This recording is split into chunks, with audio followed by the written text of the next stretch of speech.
ఉద్యమకారుల సంక్షేమానికి కృషి చేయాలని కాంగ్రెస్ ప్రభుత్వానికి విజ్ఞప్తి చేశారు తెలంగాణ ఉద్యమకారుల పెద్దపల్లి జిల్లా అధ్యక్షుడు గుండేటి ఐలయ్య యాదవ్.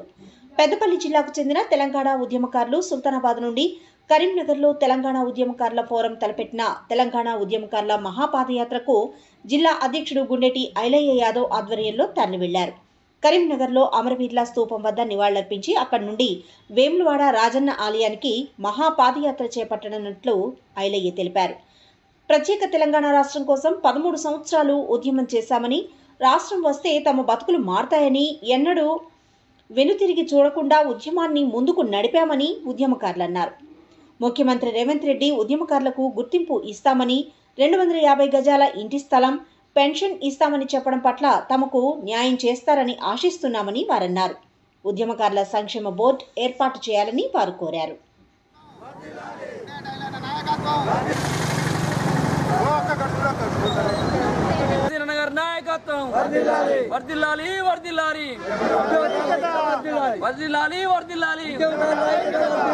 ఉద్యమకారుల ఐక్యత, ఉద్యమకారుల ఐక్యత. జై తెలంగాణ. సుల్తానాబాద్ నుండి కరీంనగర్ నుండి వేములవాడ వరకు ఉద్యమకారుల మొన్న ఎన్నికల మేనిఫెస్టోలో పెట్టినందుకు కాంగ్రెస్ ప్రభుత్వానికి, కాంగ్రెస్ పార్టీకి కృతజ్ఞతలు, అభినందనలు తెలుపుకుంటూ కరీంనగర్ నుండి వేములవాడ వరకు పాదయాత్ర చేయడం జరుగుతూ ఉంది. తెలంగాణ రాష్ట్రం కోసం మొక్కవని ధైర్యంతో 2001 నుండి 2014 వరకు ఎన్ని అక్రమ కేసులు పెట్టినా కేసులకు భయపడకుండా తెలంగాణ రాష్ట్ర కోసం పనిచేసిన బిడ్డలం మేము అందరం తెలంగాణ ఉద్యమకారులం.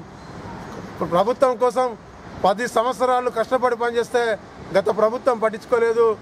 ఏఐసిసి మాజీ అధ్యక్షురాలు సోనియా గాంధీ గారు ఒక్కడే చెప్పడం జరిగింది సరూర్ నగర్ బహిరంగ సభలో, తెలంగాణ రాష్ట్రంలోకి కాంగ్రెస్ పార్టీ అధికారంలోకి వస్తే ఆనాడు అధికారంలో నాడు తెలంగాణ రాష్ట్రం ఇచ్చిన 1200 మంది విద్యార్థుల బలిదానాలు చూసి ఈరోజు తెలంగాణ ఉద్యమకారులంతా రోడ్డు మీద ధర్నాలు చేస్తుంటే నా గుండె చెలించిపోయింది. నేను అధికారంలోకి వస్తే ప్రతి ఉద్యమకారునికి జిల్లా కేంద్రంలో 250 గజాల ఇంటి స్థలంతో పాటు ఇందిరమ్మ ఇల్లు ఇస్తాం, 25,000 పింఛన్ ఇస్తాం, బస్ పాసు, రైలు పాసు, హెల్త్ కార్డులు ఇస్తామని చెప్పినందుకు మేము కృతజ్ఞతగా కాంగ్రెస్ పార్టీ అధికారంలో రావడం కోసం కీలకంగా పనిచేసినాం. కాంగ్రెస్ పార్టీ ఎన్నికల ముందు మేనిఫెస్టో పెట్టింది. అది ఇప్పటికీ సంవత్సరం కాలం గడుస్తుంది. అయినా ఇంతవరకు ప్రకటించడం లేదు, ప్రత్యేక కమిటీని కూడా వేయడం లేదు. కాబట్టి దానికి ప్రభుత్వానికి తెలియజేయడం కోసం కరీంనగర్ నుంచి వేములవాడకు పాదయాత్రగా బయలుదేరి వెళ్తున్నాం. కాబట్టి ఇప్పటికైనా ప్రభుత్వము మా ఉద్యమకారులను గుర్తించి వెంటనే మేనిఫెస్టోలో పెట్టినటువంటి 250 గజాల స్థలము, 25,000 రూపాయల పెన్షను వెంటనే ప్రకటించాలని ప్రభుత్వాన్ని కోరుకుంటూ 5,000 పింఛని, ఇందిరమ్మ ఇండ్లు, బస్ పాసులు ఇస్తా అని చెప్పి మాకు చెప్పడం జరిగింది. దానికి హామీలు ఇచ్చిన సందర్భంగా మేము కృతజ్ఞతగా వేములవాడకు బయలుదేరడం జరుగుతుంది.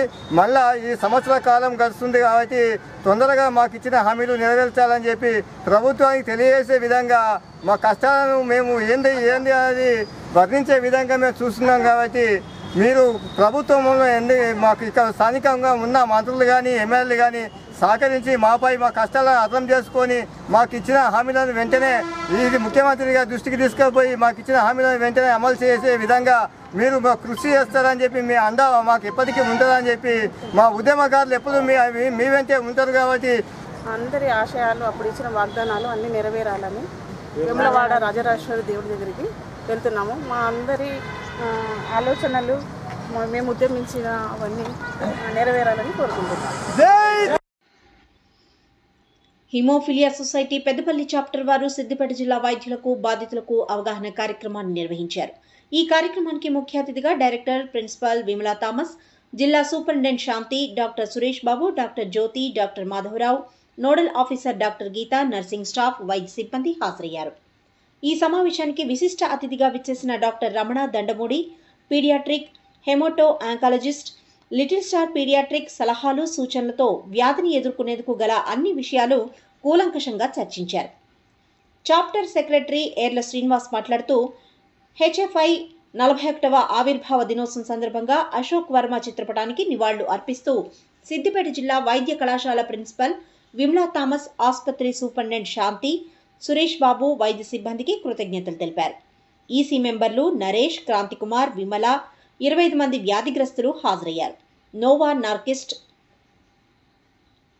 నోవా నార్డిస్క్ కంపెనీ ప్రతినిధి ముత్యాల విజయ్ రెడ్డి సహకారంతో ఈ కార్యక్రమం విజయవంతంగా జరిగింది.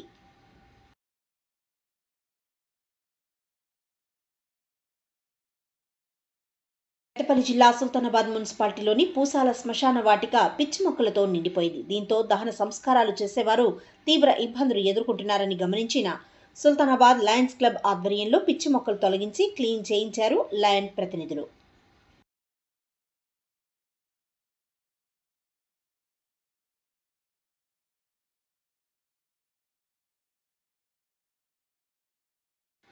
సామాజిక సమగ్ర ఇంటింటి కులగణన కుటుంబ సర్వే డేటా ఎంట్రీలో తప్పులు దొరలకుండా ఆన్లైన్లో ఎంట్రీ చేయాలని అన్నారు పెద్దపల్లి ఆర్డీఓ గంగయ్య.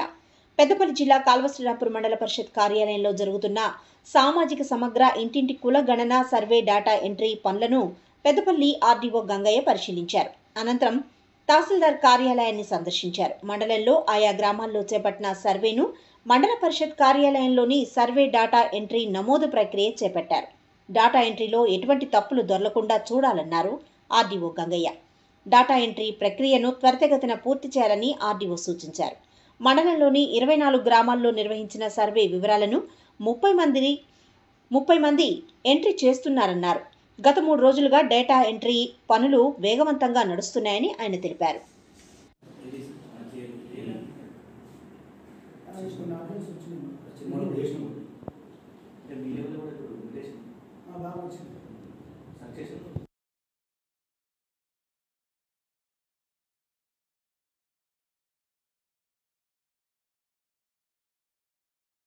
ఈరోజు కాల్వశ్రీరాంపూర్ మండలం లోపల ఏదైతే సిపెక్ సర్వే జరిగిందో దానికి సంబంధించి ఇక్కడ జరుగుతున్నటువంటి డాటా ఎంట్రీని పరిశీలించడం జరిగింది. జిల్లాలో డాటా ఎంట్రీ జరుగుతున్నది. మరొక రాబోయే 10 రోజుల లోపల దాదాపు పూర్తయ్యే అవకాశం ఉందని చెప్పారు. దీంతో పాటుగా ఇక్కడ తహసీల్దార్ కార్యాలయం లోపల తహసీల్దారు మరియు నాయబ్ తహసీల్దార్తో ఇక్కడ జరుగుతున్నటువంటి వీరి యొక్క విధుల నిర్వహణ పట్ల సమీక్షించడం జరిగింది. ఎలాంటి పెండెన్సీ ఉండకూడదు, ఎప్పటికప్పుడు క్లియర్ చేయాలని ఆదేశాలు ఇవ్వడం జరిగింది. విద్యతో పాటు క్రీడల్లో రాణించేందుకు క్రీసెంట్ పాఠశాల కృషి చేస్తున్నాయని అన్నారు క్రీసెంట్ పాఠశాల సీఈఓ తహబిల్లాల్ సయ్యద్. పెద్దపల్లి జిల్లా కాల్వశ్రీరాంపూర్లోని క్రీసెంట్ పాఠశాల విద్యార్థులు ఈ నెల 24న పెద్దపల్లి జూనియర్ కళాశాలలో జరిగిన డిస్ట్రిక్ట్ అథ్లెటిక్ అసోసియేషన్ ఆధ్వర్యంలో జరిగిన క్రీడా పోటీల్లో కాల్వశ్రీరాంపూర్ క్రీసెంట్ పాఠశాల విద్యార్థులు పాల్గొని వారి ప్రతిభను కనబరిచారు. రన్నింగ్, జావ్లింగ్ త్రో పోటీల్లో 2 గోల్డ్ మెడల్, 1 సిల్వర్ మెడల్తో పాటు ఖోఖో, కబడ్డీ, చెస్ పోటీల్లో 11 మంది విద్యార్థులు మెడల్స్ సాధించినట్లు పాఠశాల సీఈఓ తహబిల్లాల్ సయ్యద్ తెలిపారు. ఈ సందర్భంగా విద్యార్థులను అభినందించి మెడల్స్ అందజేశారు. ఈ సందర్భంగా క్రిసెంట్ పాఠశాల సీఈఓ తహబిల్లాల్ సయ్యద్ మాట్లాడుతూ విద్యార్థులు చదువుతో పాటు క్రీడల్లో కూడా రాణించాలని అన్నారు.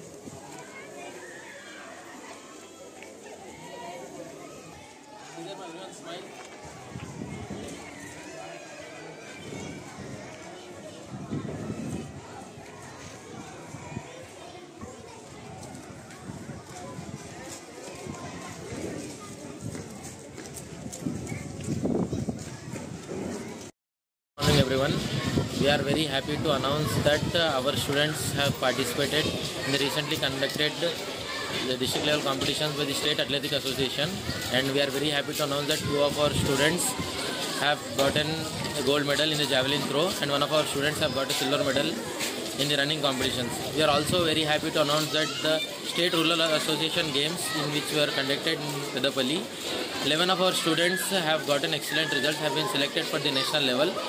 2 members have got the gold medal in chess and 7 members have gotten medals in Kabaddi, and 2 of our students have gotten medals in Kho-Kho. We are very happy to and I'm very glad to congratulate the parents, especially our PT sir and the management of Crescent High School, Kalvas Rampur, for their excellent achievements. We always have a focus upon the extracurricular activities along with the studies. This has always been our motto, and we strive to gather more students and send them to the competitions so that it helps them in their overall development. Thank you one and all.